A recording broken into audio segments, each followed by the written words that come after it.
I feel pleasure and joy and happiness in my heart in today's episode.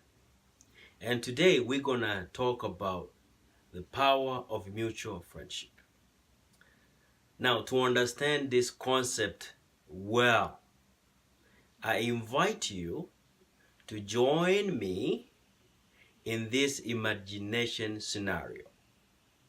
Now, think of yourself as a traveler to the north, or as a person meant to travel to the north. Now, the people of the north are the people who have been trained, formed, shaped to fly like an eagle.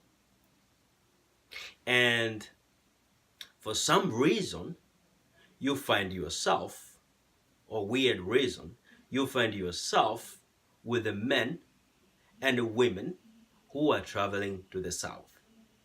Now, the men of the south are meant to crawl like tortoise. For them, their vision is all about down here. Now, you spend time with the men who are going to the south. You breathe their air, you learn their trick, you learn their attitude, and you become like them. And funny enough, you find yourself joining them to the caravan toward the south. And you walk and talk, and surprisingly, you find yourself in the south. And down in the south, your mind click back. Hey, you are in the wrong place. You're in the wrong destination. You lost your bearings. And you start to be frustrated. You start to be paranoid. And you start to become weaker. And looking back, the distance from the south to the north has doubled. And now you become discouraged. And even the people who were to help you to achieve your destination to the north, they have gone already. They are not there. So you say, you know what? I was meant to be in the south. So now you're crawling like tortoise. You're doing wherever. But you are formed and designed to be in the north, to have wings and fly like an eagle, to see the beauty, the magnificence of all of the glory of the world. Now this is the results of spending time with the wrong people who are heading to the destination that you are not meant to be there. So when you spend time with the men who are heading to a destination that was not yours, according to the designation of God himself and his blessings on you, you lose that opportunity. And we are learning about the life of Daniel, the principle of leadership.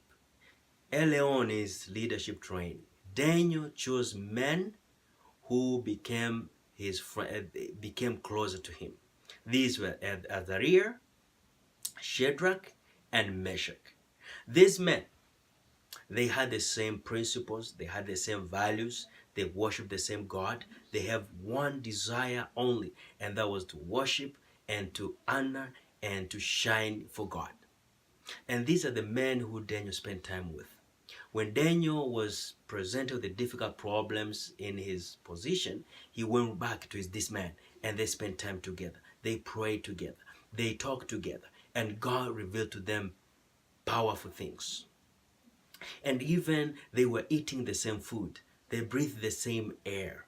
So these were his inner cycle men that he spent time with them. Now, when I'm talking about inner cycle, I'm not talking about people you meet in the club, or men you're meeting in the church, or men you are meeting in the marketplace. I am talking about these are the men you choose for your own sake. You choose men who share your own value. These are the men who you have the same vision. These are the men who are there to encourage you and lift you up. These are men who are there to correct you with wisdom and love. These are the men who are praying for you. These are men you are praying for them. And normally, these people, these men who are close to you, they are about 3 people or 4 people. No more than 4 people. Too many of them is danger. And these men, they empower you. So I'm going to give you a little bit of example in the Bible. For example, Moses, the most closest friend of Moses, the inner cycle, was Joshua and Aaron. These are the men who they were together. They prayed together, they worked together, they encouraged each other. Joshua, his mutual friend was Caleb. He stood up even in time of difficulty, they were together.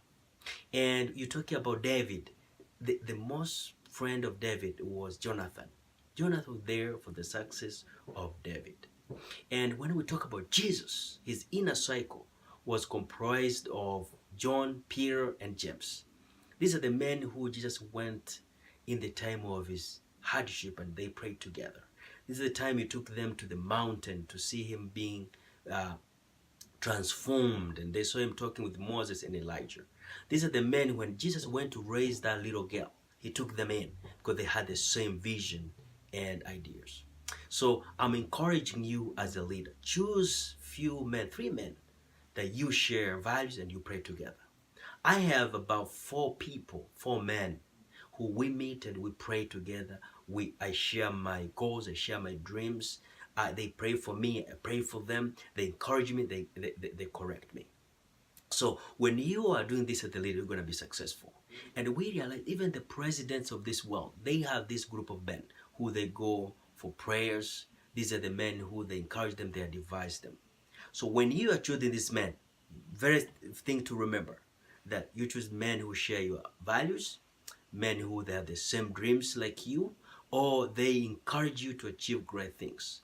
These are the men encourage you to be healthier.